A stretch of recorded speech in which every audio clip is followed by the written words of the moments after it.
네, 안녕하세요. 테슬라 투자로 은퇴하기 아트라운 TV입니다. 네, 어제는 미국장이 프레지던트 데이로 쉬었었죠. 자, 오늘 이제 미국장이 시작하는데요.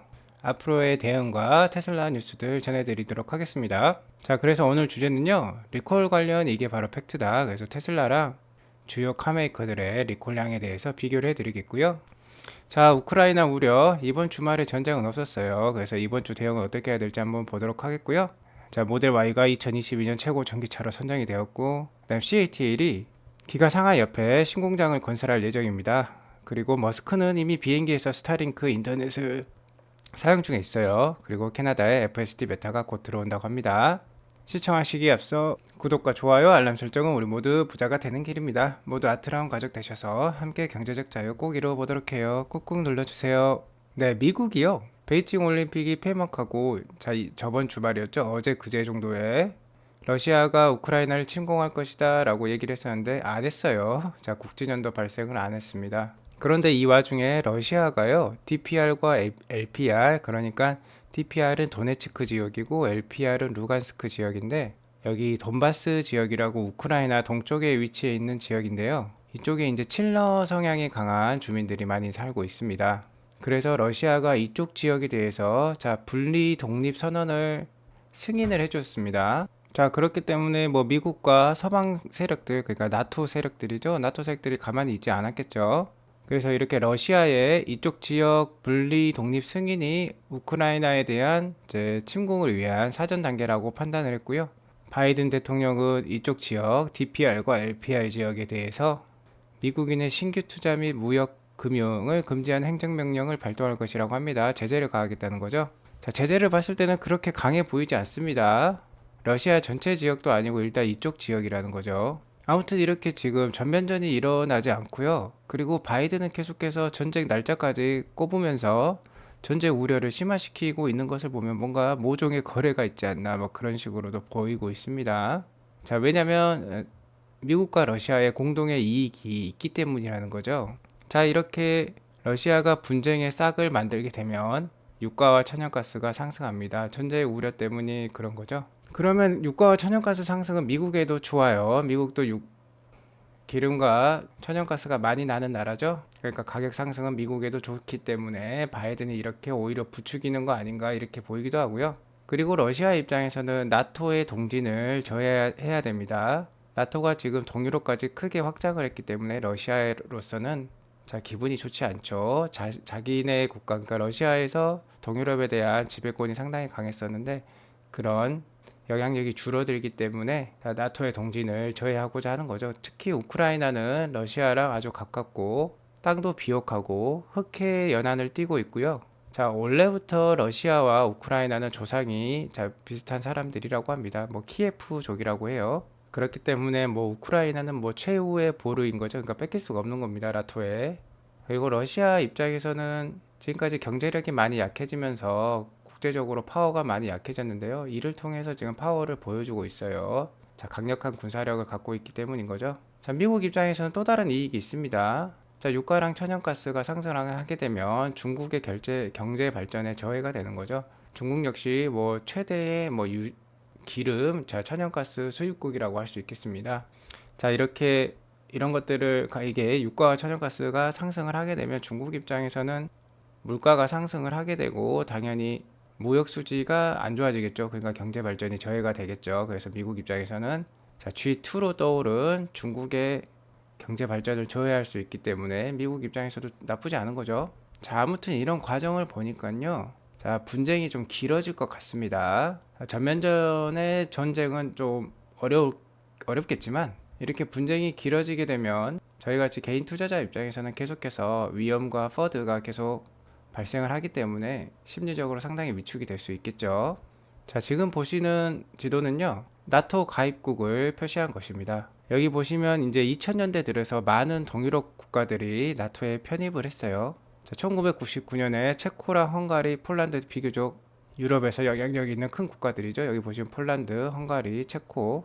자, 여기서 머물지 않고 자, 발트 3국이라든지 여기 동유럽 루마니아, 불가리아, 그리스, 터키까지 자, 이렇게 계속 서유럽뿐만 아니라 동유럽까지 나토가 영향력을 확장하고 있기 때문에 러시아 입장에서는 상당히 부담스럽겠죠. 자, 그래서 최후의 보루라고 할 수 있는 자, 우크라이나는 내줄 수가 없다는 것입니다. 벨라루시라는 국가는 이제 거의 친러 국가나 다름없죠. 그리고 여기 보시면은 뭐 스위스라든지 오스트리아는 중립 국가니까 여기 나토에 편입 안 된 모습 알 수 있습니다. 자, 어찌됐건요, 위기는 복합적이라는 것이에요. 작년 11월 달만 해도 테이퍼링 이슈부터 해가지고 올해 뭐 3월부터 자, 금리 인상 이슈가 계속해서 악재로 작용을 했는데요. 여기에 더불어서 전쟁 이슈까지 끼어버리니까 개인 투자자들로서는 정말 난감한 상황이 계속 이어지고 있습니다. 그리고 이 상황에 각종 퍼드들이 난무를 하는 것이죠. 하지만 제가 말씀드렸듯이 주식 투자는 평생 사업이라고 했죠. 자, 평생 주식 시장에 살아남을 수만 있으면은 큰 돈을 벌 수 있다. 이렇게 제가 말씀을 드리겠고요. 자, 사업이기 때문에 월화수목금금금 생각을 하고 챙길 수밖에 없습니다. 사업하시는 분들은 다 이렇게 살고 계시죠. 하지만 이렇게 힘드시더라도 경제적 자유 쟁취를 위해서는 근로소득만으로는 불가능하니까 주식 투자라든지 부동산 투자라든지 재테크를 필히 하셔야 된다라고 말씀을 드릴게요.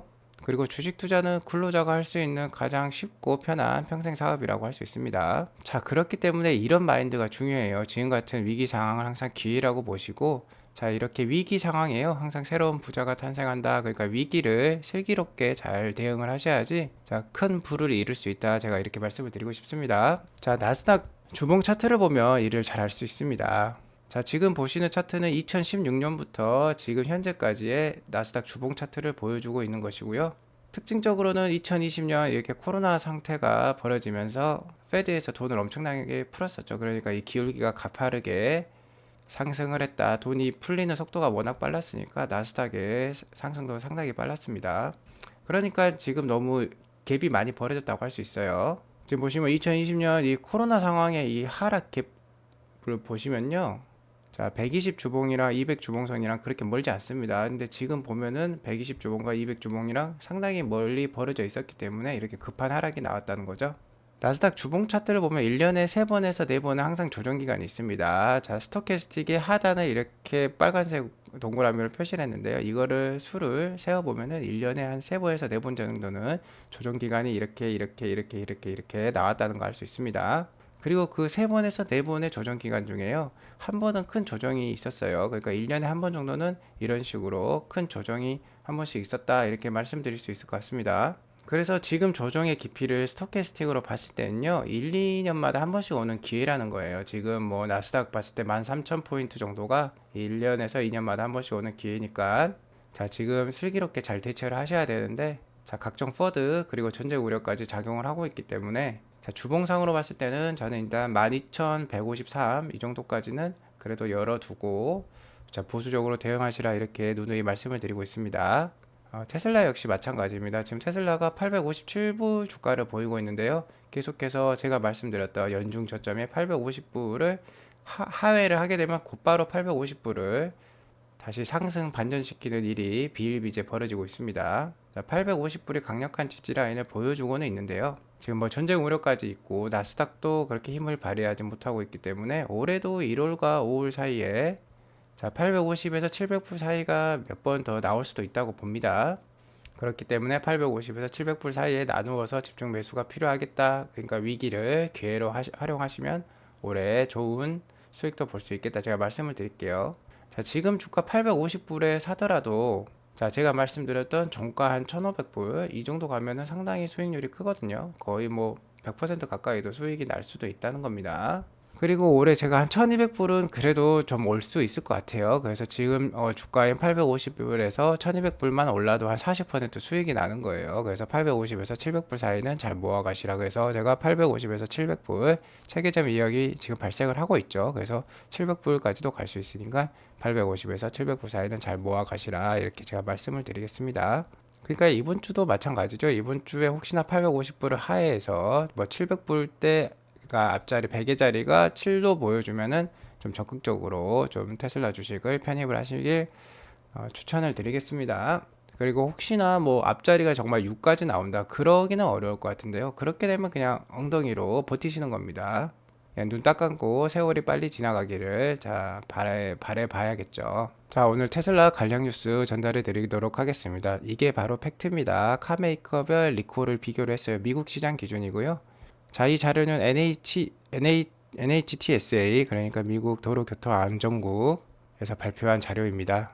자, 2020년 1월부터니까 최근 2년간의 리콜 수를 비교한 것입니다. 리콜을 가장 많이 한 업체는요, 포드고요. 100건이나 했습니다. 그 다음에 GM이 77건, 자, 폭스바겐이 66건, 크라이슬러 FCA, 피아트 크라이슬러죠. 자, 66건 이렇게 되고 BMW 60건, 닛산 41건, 현대 36건. 자, 테슬라가 19건인데요. 자, 여기서 보면 빨간색으로 표시된 게 바로 over the air, 그러니까 OTA.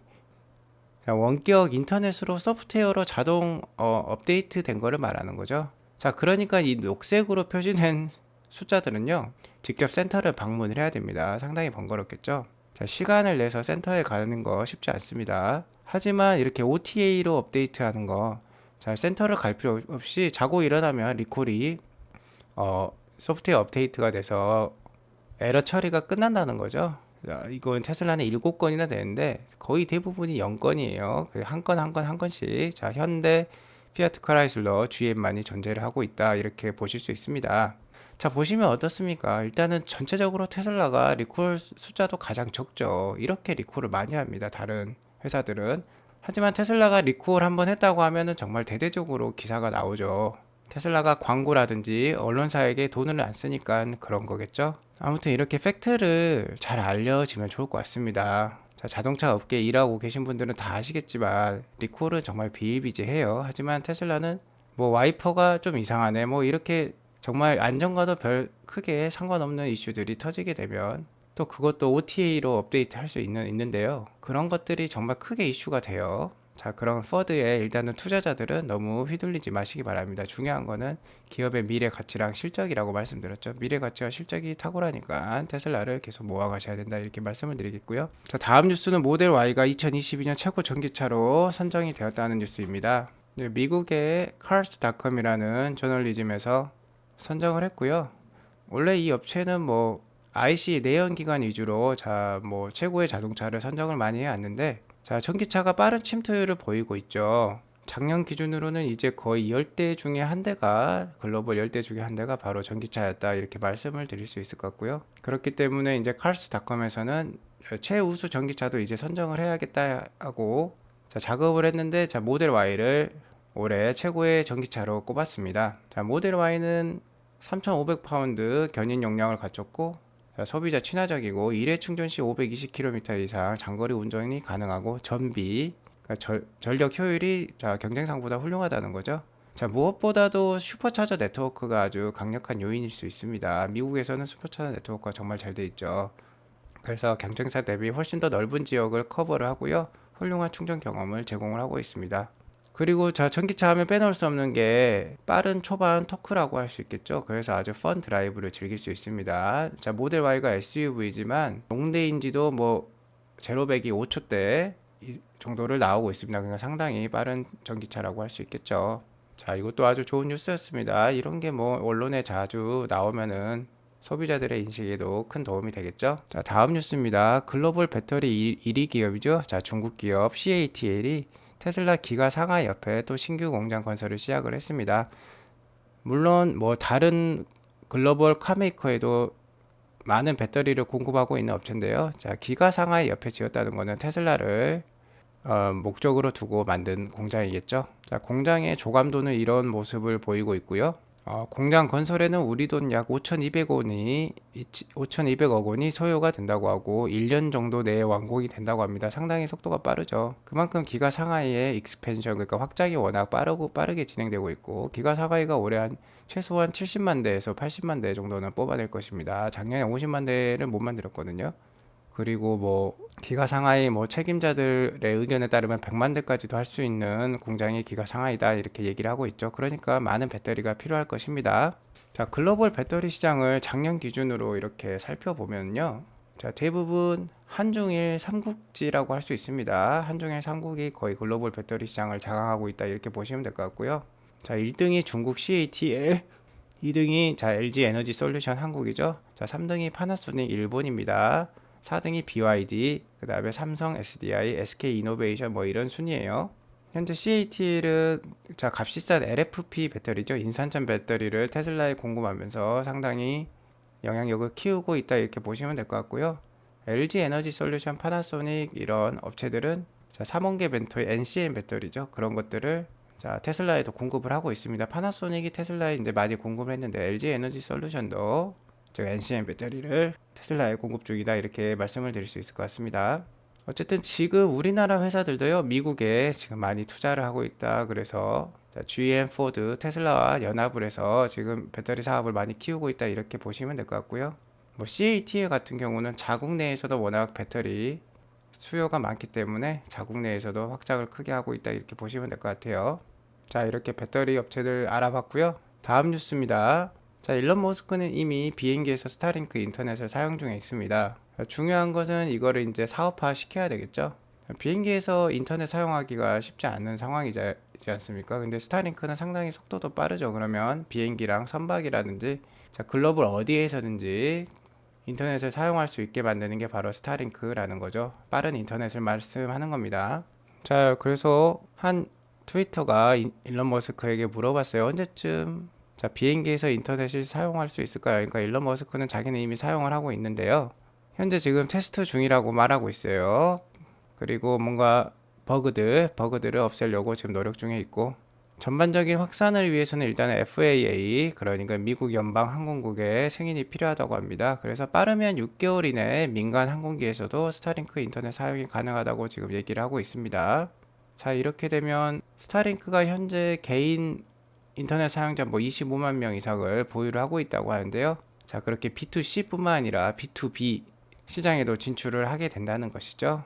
다른 업체에 대비해서 상당히 빠른 스피드와 훌륭한 경쟁력으로 이제 이런 B2B 시장을 개척을 하게 되면 아마 B2B 시장을 장악할 가능성이 상당히 높다고 저는 생각합니다. 아무튼 스타링크 사업이 인터넷 사용자를 상당히 늘릴 것이고 나중에 이제 IPO가 되면은 충분히 투자해 볼 만한 가치가 있는 회사라고 제가 말씀을 드리겠습니다. 자, 마지막 뉴스입니다. 캐나다의 FSD 베타도 들어온다고 합니다. 지금 미국에만 한 6만 명 정도 FSD 베타를 지금 테스트하고 있는 중이죠. 자, 캐나다도 FSD 베타를 테스트하기 좋은 지역입니다. 미국과 거의 유사한 지역이라 할 수 있겠죠. 자, 그래서 일론 머스크가 캐나다에도 자 2월 달에 들어간다고 지금 얘기를 하고 있습니다. 그 이번 달에 자 캐나다에도 이제 FSD 베타가 들어가겠다. 자, 점점 이렇게 지역을 넓혀서 많은 지역을 테스트할수록 많은 데이터를 확보할 수 있고 그리고 지역마다 또 다른 데이터가 들어오겠죠. 그래서 엣지 케이스들이 많이 발생을 하게 되면 그 엣지 케이스를 풀어나가는 게 아주 중요하겠다. 그렇게 되면 자율주행이 이제 최종적으로 완성이 되는 것이죠. 우리나라에도 어서 FSD 베타가 들어오기를 간절히 기원하며 오늘 방송을 마치도록 하겠습니다. 지금까지 시청해 주셔서 감사하고요. 나가시기 전에 구독과 좋아요, 알람 설정 꾹꾹 눌러주시기 바랍니다. 오늘 뭐 저녁부터 시작되는 미국장에 대해서 잘 대응하시길 바랍니다. 네, 감사합니다. 좋은 하루 보내세요.